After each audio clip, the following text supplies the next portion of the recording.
Dies ist der Bericht von Nehemia, dem Sohn von Achalia.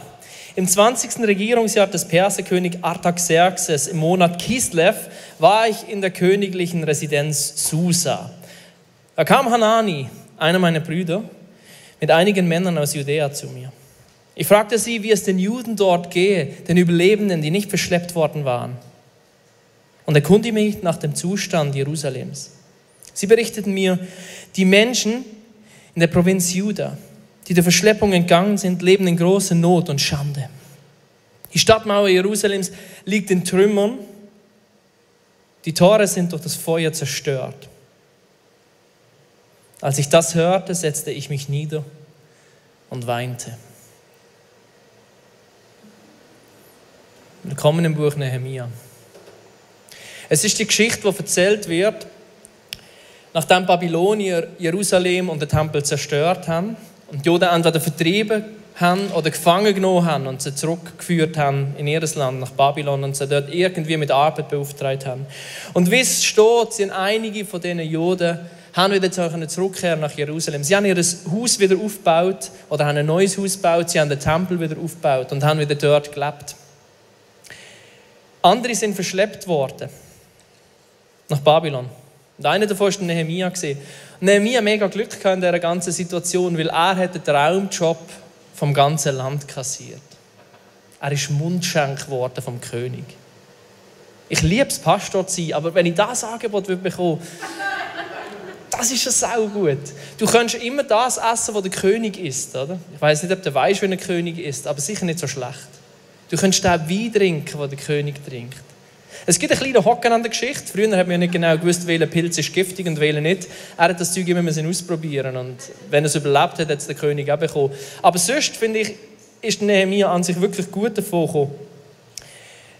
Die Geschichte, die folgt, auf das, was wir jetzt gelesen haben zusammen. Der Nehemia wird bewegt, ist betrübt. Der Nehemia läuft so im Palast.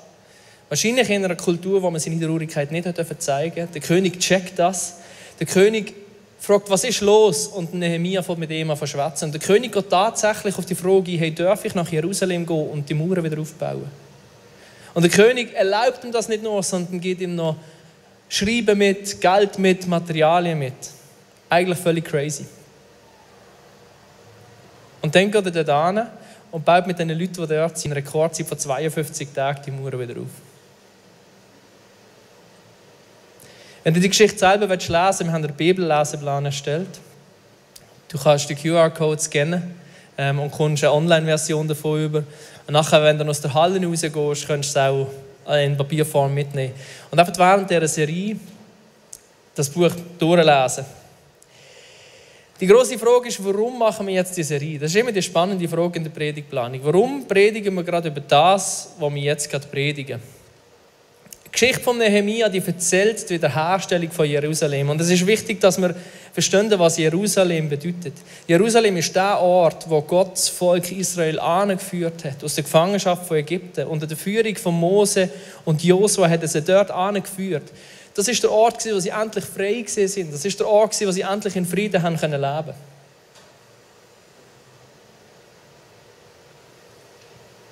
Das ist der Ort, wo sie ihrem Gott einen Tempel bauen können, wo er ihnen gesagt hat, dort werde ich leben und wenn ihr mir begegnen wollt, könnt ihr in den Tempel kommen. Endlich Frieden, endlich zusammen mit Gott. Die grosse Frage ist, warum interessiert uns zerstörte Tempel aus dem Alten Testament und zerstörte Stadtmauern, die nicht intakt sind, die den Tempel schützen. Schau, es gibt einen Turn in der Bibel, wenn wir über den Tempel schwätzen. Im Alten Testament ist der Tempel ein Gebäude, ein wunderschönes, prunkvolles Gebäude, wo du genau lesen kannst, wie der Tempel gebaut ist. Und alles hat seine Bedeutung. Es ist das wunderschönste Gebäude in der damaligen Zeit, das man sich überhaupt vorstellen konnte. Das kostbarste Gebäude. Im Neuen Testament, wenn die Rede vom Tempel ist, reden wir nicht mehr von einem Gebäude, sondern wir reden von einer Ansammlung von Menschen, die Gott nahe sein wollen. Wir reden von der Kirche. Was im Alten Testament das Gebäude war, der Tempel, ist im Neuen Testament die Kirche. Der Ort, wo Gott seine Gegenwart versprochen und zugesagt hat, ist im Alten Testament der Tempel gewesen. Im Neuen Testament Kirche. Jesus sagt mir, wo 2 oder 3 in meinem Namen zusammenkommen, dort bin ich in ihrer Mitte. Der Ort im Neuen Testament, wo er seine Gegenwart zusagt, ist die Kirche. Und wenn ich auf die heutige Kirche schaue, und ich meine damit jetzt nicht unser ICF Basel, ich meine auch das ICF Basel, aber ich meine in allererster Linie die globale Kirche. Alle, die dazugehören. Der Raffi hat vorher gerade von der Allianz geschwätzt. Ich rede über die Allianz. Ich rede aber noch darüber hinaus. Über all die Kirchen, die wir zum Teil nicht einmal kennen. Ich sehe gewisse Parallelen. Der Raffi hat schon gesagt, leere Kirchenbänke. Aus dem Dorf, wo ich komme, hat es viel Platz in der Kirche. Aber es geht kaum jemand in den Gottesdienst. Die Landeskirchen haben zum Teil so wenig Besucher, dass eine Pfarrerin oder ein Pfarrer sich um 2 oder 3 Gemeinden gleichzeitig kann oder muss kümmern. Wir lösen immer wieder Berichte von Betrug, von Missbrauch, furchtbare Geschichten. Ich denke, wie kann das in der Kirche passieren? Freikirchen, die früher einfach gewachsen sind, stagnieren oder schrumpfen. In den USA gibt es einen neuen Modebegriff, Kirchenfusion. Kirchen werden zusammen wieder fusioniert, zusammengeschlossen, damit sie wieder eine vernünftige Größe haben, damit sie wieder weiter existieren können. Und bei uns auch im ICF, wenn ich gewisse Sachen anschaue, wenn ich ein bisschen zurückschaue und das vergleiche mit der aktuellen Situation, sehe ich auch Trümmer. Ich bin 2005 ins ICF gekommen, das ist jetzt ein Moment her, ich war damals 18 gewesen, jetzt viel Spaß beim Rechnen. Und ich bin damals auf mega viele gleichaltrige Menschen getroffen. Und ich meine damit wirklich meinen Jahrgang. Wie der Micha zum Beispiel. Oder? Du bist einfach einen guten Jahrgang, gell? Ich meine damit meinen Jahrgang plus minus 1 Jahr. Wirklich sehr viele gleichaltrige Menschen. Und sehr viele von diesen Menschen haben Musik gemacht. Und zwar Musik gemacht, mega Hammermusik. Ich bin selber aus der musikalischen Ecke gekommen. Das hat mich so angezogen, das hat mich so bewegt. Sie haben mit dieser Musik unsere Church belebt, haben uns vor Gottes Thron geführt, haben aber auch einen neuen Stil definiert. Und es war Musik, die nicht in dieser Kirche geblieben ist, sondern ist rausgegangen in die Stadt. Es ist Musik, die im Radio gelaufen ist. Es ist Musik, die am JKF gespielt worden ist, am Bissing gespielt worden, sind angesagte Festival. Aber heute schaue ich in die Reihen und ich sehe fast keinen mehr von diesen Menschen.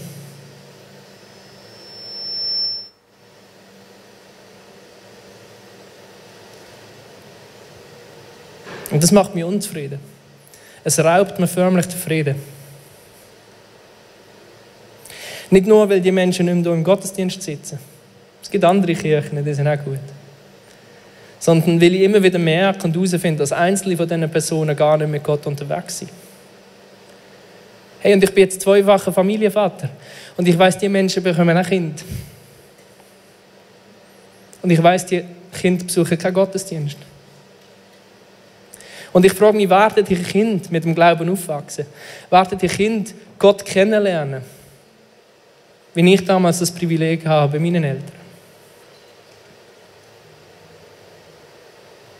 Und ich merke, ich fange an zu hadern. Oder die Phase von Corona. Es war März 2020. Es war nicht mehr erlaubt, dass wir uns in dieser Form treffen. Und an dieser Stelle, was für ein Glück, was für ein Privileg, dass das wieder möglich ist. Es gibt kein schönes Bild als das gerade. Wir haben uns online getroffen. Praise the Lord, das war unsere Rettung, dass wir weiterhin existieren können. Online-Church ist gegründet worden, von heute auf morgen. Jemand wie der Raffi hat sich ins Zeug gelegt, zum Beispiel, dass das irgendwie möglich war, dass wir streamen können. Und vielleicht haben die ersten Gottesdienste noch im Kopf. Oder vielleicht haben sie es einfach verdrängt, ich weiß es nicht. Aber wir haben es weiterhin treffen. Und Online-Church geht weiter. Wir haben heute wieder live, online Menschen dabei. Und das ist grandios. Das ist der grosse Win aus dieser Zeit. Du kannst nicht nur in der Halle dabei sein, du kannst auch online dabei sein. Und das ist ein mega Gewinn. Seit dem Juni 2020 dürfen wir uns hier in der Halle wieder treffen. Das ist jetzt über ein Jahr her. Und Leute, ich habe so viele Menschen, die ich damals regelmäßig gesehen habe, seit dem Juni 2020 nie mehr gesehen. Und ich weiss, einige sind online dabei. Und das finde ich Hammer. Genau für das haben wir es gemacht. Aber ich weiss auch, andere sind wie vom Erdboden verschluckt. Werden wir sie jemals wieder sehen? Ich weiß es nicht. Ich hoffe es.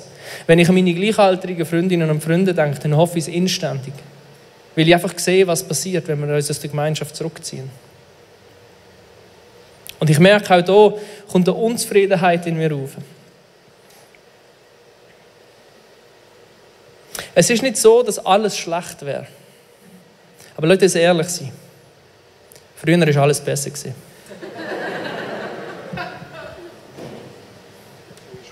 Von den Leuten, wo ich wohnte, in der WG und auch von Studienkollegen, was für ein reichhaltiges christliches Leben hier in der Region schon herrschte und in den 80er Jahren sollte es noch mehr werden. Nur als Beispiel.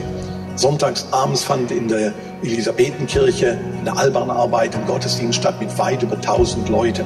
Gleichzeitig war auch eine Thomaskirche mit mehreren hundert. Die evangelische Gemeinde ging in der Peterskirche ein paar Jahre später. Ebenfalls mit mehreren hundert Leuten fanden parallel solche Gottesdienste statt. Wir organisierten sogar Kerzenmärsche, Jesusmärsche durch die Stadt, Konzerte auf dem Barfi waren in den 80er Jahren regelmäßig auch von Christen durchgeführt.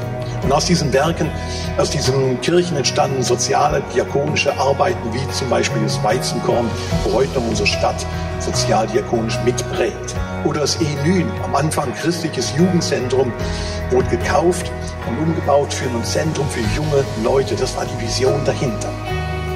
Wir sind regelmäßig auf die Straße gegangen mit Studienkollegen, mit Freunden und haben von Jesus erzählt. Leute eingeladen für offene Abende. Und wir haben erleben dürfen, wie auf der Straße Menschen ihr Leben Jesus gegeben haben. Die Leute vorbeikamen, wo mit dem Glauben nichts zu tun hatten, aber offen waren, weil ja Jesus irgendwo so präsent war. Und viele dieser Dinge durften wachsen, entstehen und größer werden. Es war eine besondere Zeit, wirklich eine besondere Zeit in diese 80er und 90er Jahre hier in dieser Region. Eine Zeit, wo so viel aufblühte und so viel möglich war.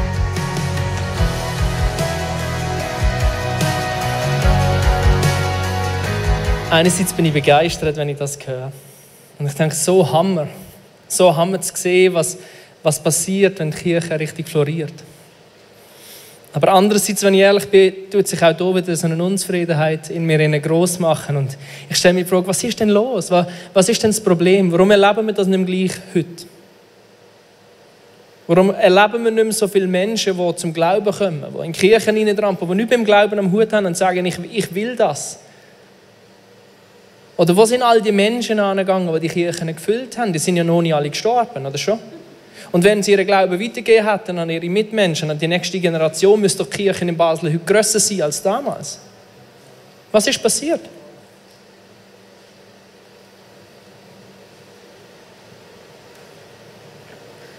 Ich fange wieder an zu hadern, ich werde wieder unzufrieden. Und jetzt ist die grosse Frage, ist die Unzufriedenheit etwas Gutes oder ist die Unzufriedenheit etwas Schlechtes? Ist sie überhaupt in Ordnung? Darf sie überhaupt sein? Wir können uns im Saal umschauen und wir können online in die Kamera schauen im Wissen, da sind auch noch viele Menschen dabei. Wir können dann auch dankbar sein für jede einzelne Person, die da ist. Ich glaube, Unzufriedenheit kann eine Energie in uns erzeugen. Die grosse Frage ist jetzt, ist es eine positive Energie, die etwas freisetzt, die etwas entstehen lässt, etwas wachsen lässt, oder ist es eine negative Energie, die mich kaputt macht und schlimmstenfalls sogar noch Menschen, die mit mir unterwegs sind. Ich mache immer wieder 2 Fehler im Umgang mit Unzufriedenheit. Oder ich behaupte jetzt mal, es sind noch andere Menschen da dabei, die Fehler auch machen. Mit dem schwätzen wir auch mal in Wir-Form. Ich glaube, der Fehler Nummer 1, den wir immer wieder machen, ist, dass wir uns den Frieden ganz grundsätzlich nicht mehr nehmen.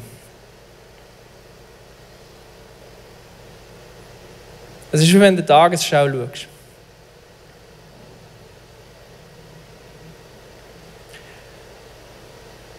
Wir haben es vorher am Raffi angemerkt, was in einem Menschen passiert, wenn wir mit solchen News konfrontiert sind. Mir geht es einmal so, dass ich nach 3 bis 5 Minuten Tagesschau nicht mehr die geringste Lust habe, irgendwie weiterzuschauen. Weil es mich einfach bodigt. Wenn ich über Haiti höre, die neuesten Corona-Zahlen, Umweltzeug, Geschichte in Afghanistan.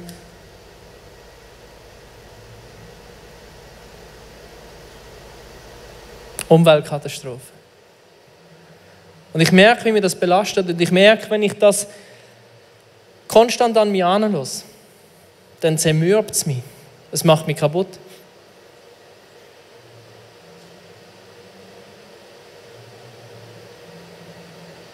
Und durch das entwickle ich eine Strategie. Abschotten. Ich lasse das Zeug gar nicht wirklich an mich heran. Aber das Problem ist, glaube ich, wenn wir uns generell abschotten vor diesen News, wenn wir uns generell gar nicht mehr verletzlich machen, solchen News gegenüber, dann verpassen wir auch die Gelegenheit, in diesen Bereichen irgendetwas zu verändern. Weil ich bin davon überzeugt, dass alles letzten Endes damit startet, dass wir uns bewegen lassen.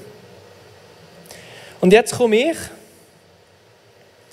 und rede vom Zustand der Kirche.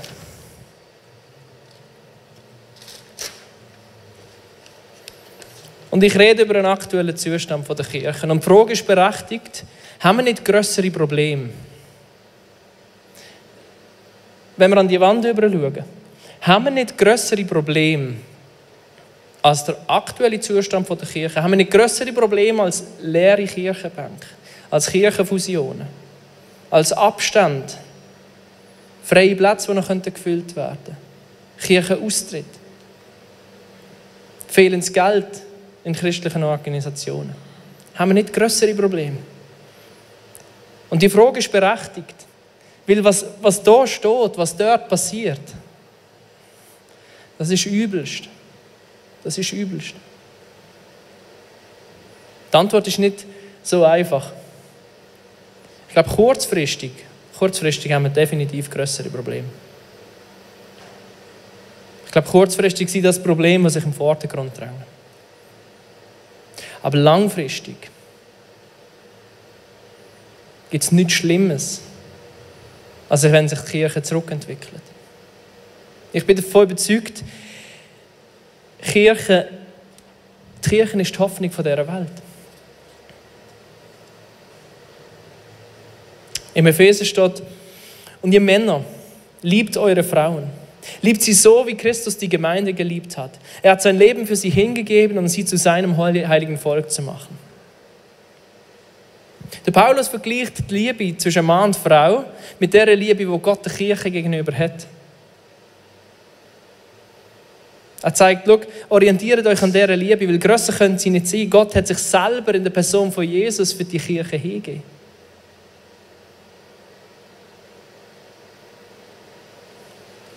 Und warum? Kirche ist das Wichtigste. Kirche ist das Wichtigste, weil sie aus Menschen besteht, die mit Gemeinschaft in Gott leben wollen. Die ihre Herzen von Gott verändern lassen. Und ich glaube, so wird die Gemeinde, wird die Kirche, und auch hier, ich rede vom Globalen, wird zur Homebase von Gottes Reich. Wir haben es im Video von Ralf ansatzweise auf lokaler Ebene mitbekommen, was passiert, wenn die Kirche richtig produziert, wenn die Kirche richtig abgeht, wenn die Kirche floriert. Was alles kann drin entstehen. Es können Sachen wachsen, die keinen Platz mehr haben in der Kirche. Dass es eigene Organisationen braucht. Wir haben so viele Organisationen, die aus der Kirche entstanden sind hier in Basel, die von der Gesellschaft heute profitiert. Das ist nur dank dieser Kirche entstanden. Langfristig gesehen ist eine florierende, gesunde Kirche das Beste, was dieser Welt passieren kann. Da bin ich davon überzeugt. Und der Mats wird nächste Woche, ich muss jetzt hier an dieser Stelle einen Punkt machen, sonst rennt mir Zeit weg.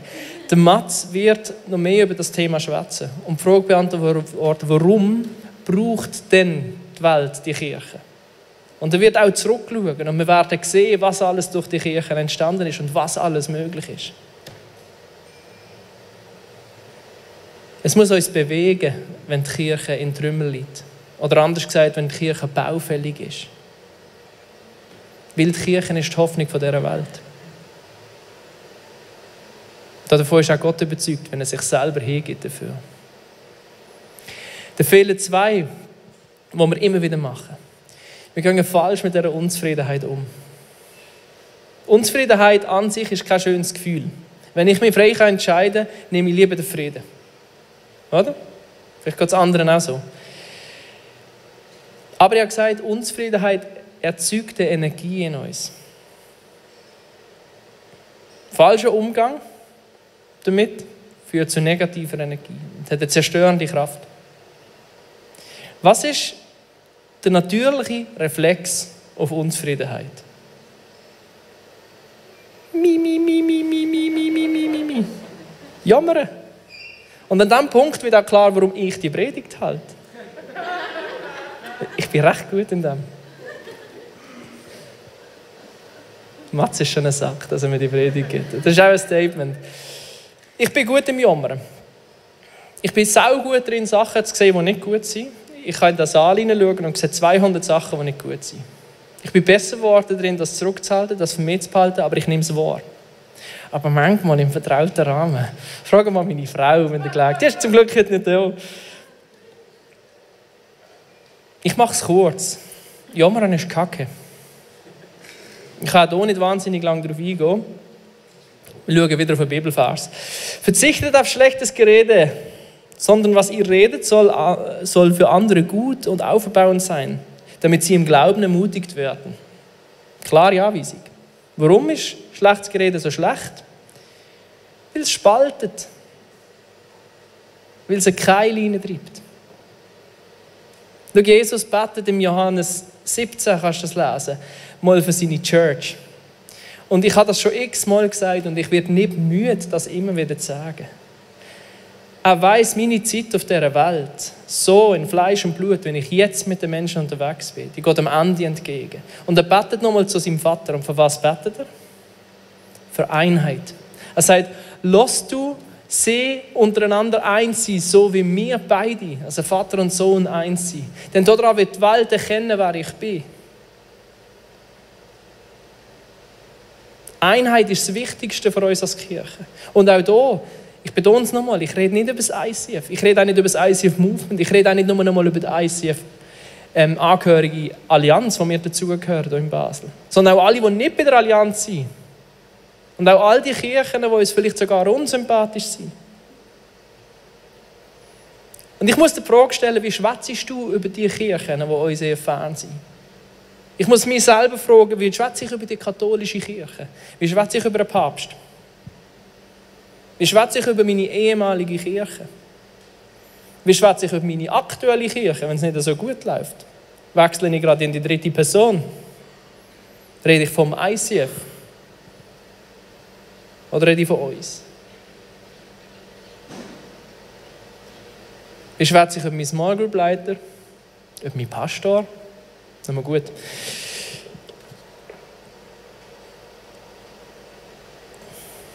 Ich glaube, wir können einen Punkt machen. Schlecht reden ist nicht gut. Aber die grosse Frage ist, wenn die Energie in uns ist, die Unzufriedenheit, was machen wir damit? Weil abschlucken ist definitiv auch das Falsche. Da muss ich, glaube ich, auch nicht lange darauf eingehen. Wenn wir unzufrieden sind und das abschlucken, werden wir irgendwann bitter.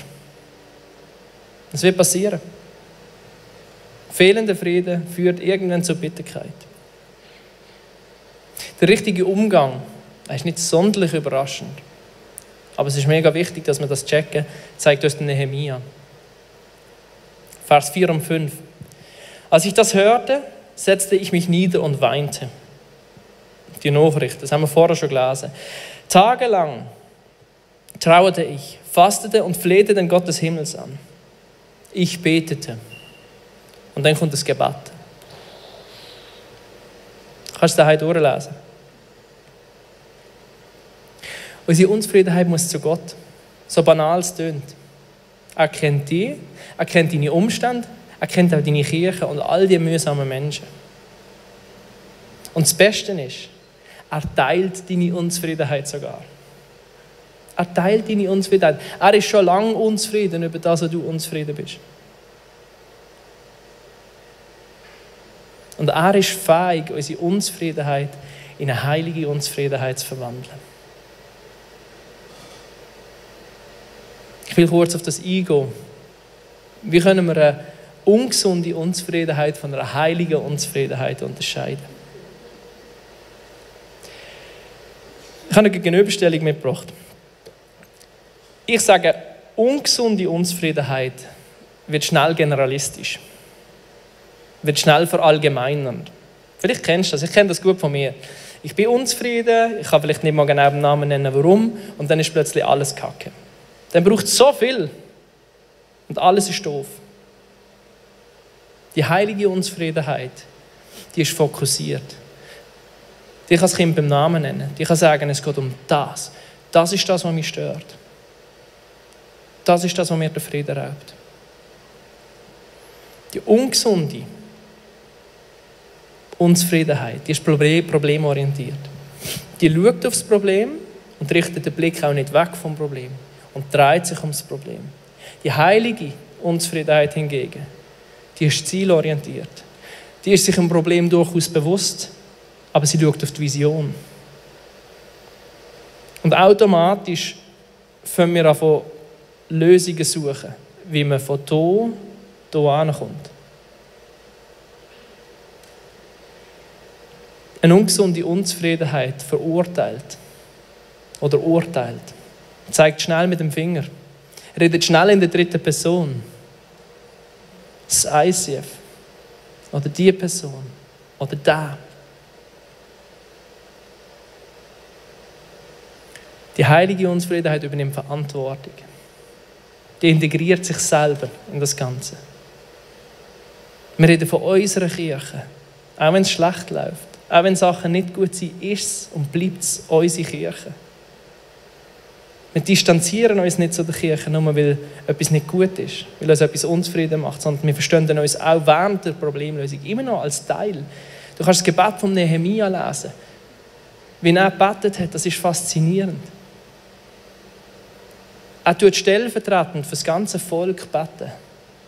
Und er nimmt quasi die ganze Schuld auf sich. Und reiht sich voll und ganz ein. Ist sich bewusst, wir haben versagt, wir haben die Weisungen von Gott missachtet. Und das hat uns hier angeführt. Er integriert sich und übernimmt Verantwortung. Eine ungesunde Unzufriedenheit führt zur Passivität. Weil wenn wir ständig aufs Problem schauen, irgendwann mögen wir nicht mehr. Wir sitzen an, wir resignieren. Denken, es ist alles kein Wert. Macht keinen Sinn. Während dann die heilige Unzufriedenheit aktiv wird.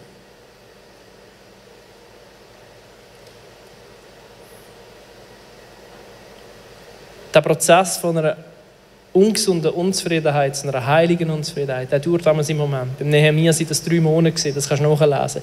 3 Monate lang hat er mit Gott gehadert, hat er mit Gott diskutiert, hat er gebetet, hat er gefastet, hat er die Sache mit Gott gewälzt. Bis er gewusst hat, wie er aktiv werden kann. Er ist aktiv geworden, aber er hat sich zuerst Zeit gegeben. Ich bin mir ganz sicher, sein erster Impuls war ein anderer. Wahrscheinlich hätte er sofort losrennen und machen. Aber er hat 3 Monate hat er das Ganze mit Gott gewälzt. Bis er eine klare Vision und ein klares Ziel hatte. Gott macht unsere ungesunde Unzufriedenheit zu einer heiligen Unzufriedenheit. Und ich bin überzeugt, die heilige Unzufriedenheit ist der Boden für deine Berufung. Eine heilige Unzufriedenheit in uns bietet Gott die Möglichkeit, uns zu berufen, uns eine Aufgabe zu geben. Vielleicht nur für einen Tag, für eine Woche, für ein Jahr, vielleicht für ein ganzes Leben. Beim Nehemia war es im ersten Moment einfach mal 52 Tage, die Stadtmauern wieder aufbauen. Ich habe gesagt, ich sehe gewisse Parallelen zwischen Jerusalem von damals und unserer Kirche.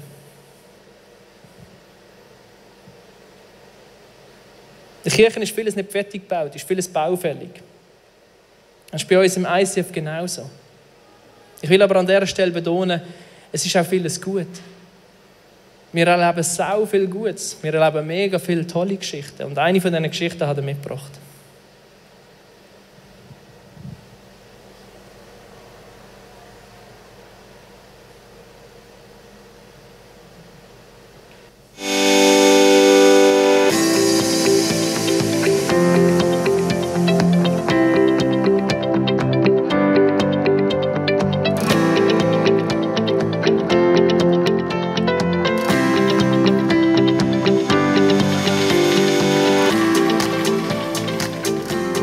Hey, ich bin etwa seit 6 Jahren im ICF und ich durfte im ICF einen Ort finden, wo ich mich wirklich daheim fühle.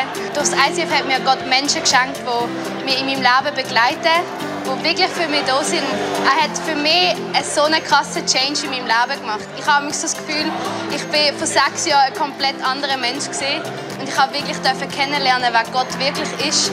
Einfach durch den Ort und durch die Menschen, die hier innen sind. Und einfach wachsen und merken, was es heisst, wenn man wirklich mit Gott unterwegs ist.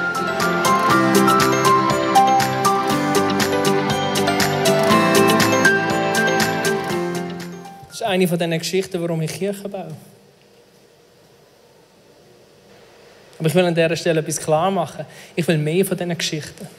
Ich freue mich über jede einzelne, die geschrieben wird in unserer Kirche. Aber ich will mehr von dem. Ich träume davon, dass mehr Kinder hier reinkommen, mit Gott in Berührung kommen. Ich träume davon, dass jugendliche Menschen kommen, die orientierungslos finden, Orientierung finden. Ich träume davon, dass Menschen, die komplette Dunkelheit in sich haben, hoffnungslose Hoffnung finden, weil sie checken, wer Gott wirklich ist.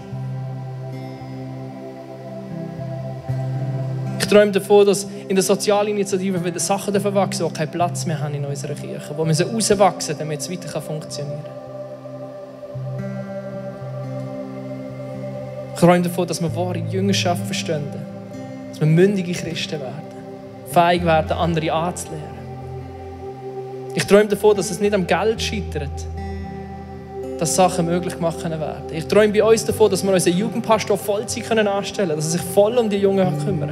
Ich träume davon, dass wir jemanden einstellen können, der sich nur um Familien kümmert. Vor allem um Familien, die gerade am Struggle sind. Ich träume davon, dass wir jemanden anstellen können, der sich nur überlegt, welche Kurs könnten wir anbieten, für was brauchen die Leute Unterstützung. Glaubensgrundsätze verstehen, Leidenschaft verstehen, Verantwortung in den Familien übernehmen, erfolgreiches Geschäft leiten, frei werden. Ich träume nicht davon, dass wir das erleben, was der Ralf erzählt hat von 1983. Ich träume von mehr. Ich glaube nicht, dass unsere Kirche schon am Höhepunkt angekommen ist in der Geschichte. Ich glaube, da kommt noch mehr auf uns zu.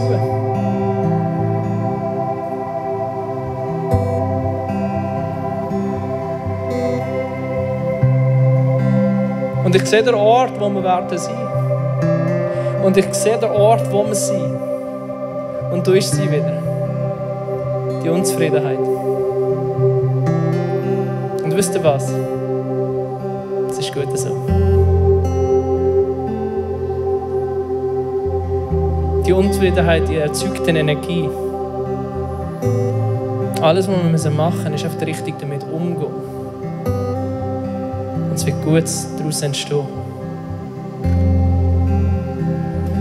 Wir fangen jetzt damit an. Wir haben hier auch unsere wunderschöne Klagemauer aufgebaut. Und wenn du etwas hast in dir, was dich unzufrieden macht, dann lade ich dich ein, das in der Gebetszeit, die jetzt dann kommt, zu Gott zu bringen. Du kannst es so machen, wie das für dich stimmt. Wenn dir das hilft, dann nutzt das. Es hat hier Zettel, es hat Stift, du kannst draufschreiben, ein Röllchen machen und reinstecken. Und das kann ein erster Schritt sein, um in den Austausch zu kommen, um die ungesunde Unzufriedenheit, vielleicht, was sich auch schon zu einer Bitterkeit entwickelt hat, zu einer heiligen Unzufriedenheit zu machen von Gott. Weil das ist das, was nachher. Du kannst heute deine ungesunde Unzufriedenheit zu einer heiligen Unzufriedenheit von ihm machen. Oder zumindest den ersten Schritt gehen. Und ich lade dich auch ein, wenn du im Livestream dabei bist, mach das genauso. Schreib es auf. Falte den Zettel zusammen und deponieren irgendwo, von mir aus unter einem Stein draussen. Gang heute spazieren. Ich glaube, so ein aktiver Schritt ist ein erster relevanter Moment. Dass Gott uns zu etwas Grossem rufen kann. Ich habe das Gefühl, ich muss noch eine Gruppe Menschen ansprechen, bevor wir in die Gebetszeit gehen.